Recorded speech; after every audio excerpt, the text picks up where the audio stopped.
भगवान गौतम बुद्ध, जिन्होंने बौद्ध धर्म की स्थापना की, एक महान दार्शनिक, धर्मगुरु और मार्गदर्शक थे।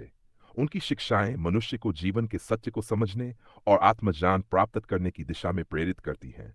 यहाँ उनकी 5 प्रमुख अच्छी बातें विस्तार से दी गई है। अहिंसा, नॉन वायलेंस। गौतम बुद्ध ने अहिंसा का महत्व सिखाया। उनका मानना था कि किसी भी जीवित प्राणी को हानि पहुंचाना अनैतिक है। उन्होंने यह सिखाया कि जीवन की पवित्रता को बनाए रखना मनुष्य का सबसे बड़ा कर्तव्य है। यदि हम अहिंसा का पालन करेंगे तो हम अपने अंदर शांति और करुणा को विकसित कर पाएंगे। यह विचार न केवल व्यक्तिगत बल्कि सामाजिक शांति का आधार बनता है। डू, मध्य मार्ग, द मिडिल पैथ। बुद्ध ने जीवन में संतुलन का महत्व बताया। उन्होंने ये सिखाया कि अत्यधिक विलासिता या कठोर तपस्या दोनों ही आत्मज्ञान के लिए बाधा है। इसके बजाय उन्होंने मध्य मार्ग का पालन करने की सलाह दी।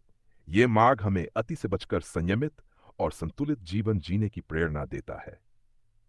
ध्यान और आत्मचिंतन, meditation and self reflection.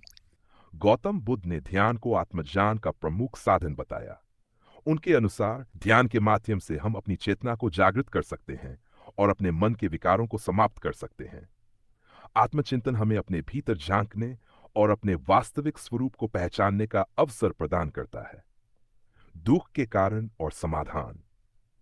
Buddha ने 4 आर्य सत्य के माध्यम से बताया कि जीवन में दुख क्यों होता है और इसे कैसे समाप्त किया जा सकता है। पहला सत्य, जीवन में दुख है। दूसरा सत्य, दुख का कारण तृष्णा है। तीसरा सत्य, तृष्णा का अंत दुख का अंत है। चौथा सत्य, दुख से मुक्ति के लिए अष्टांगिक मार्ग का पालन करें। यह दर्शन मनुष्य को अपने दुख को समझने और उससे बाहर निकलने का व्यावहारिक मार्ग प्रदान करता है। बाय, करुणा और दया, compassion and kindness. Gautam Buddha ने करुणा को मानव जीवन का सर्वोच्च गुण बताया। उन्होंने सिखाया कि दूसरों की मदद करना, उन्हें सुख पहुंचाना और उनके दुख को कम करना ही सच्ची करुणा है। यह विचार समाज को एकजुट और सुखद बनाता है। उनकी ये शिक्षा आज भी पूरी दुनिया में प्रासंगिक है।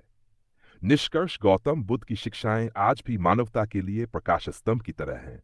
अहिंसा, मध्य मार्ग, ध्यान, दुख के कारणों का समाधान और करुणा जैसी शिक्षाएं हमें न केवल व्यक्तिगत बल्कि सामूहिक रूप से भी एक बेहतर जीवन जीने की प्रेरणा देती हैं। यदि हम इन बातों को अपने जीवन में अपनाएं तो हम शांति, संतोष और आनंद से भरपूर जीवन जी सकते हैं।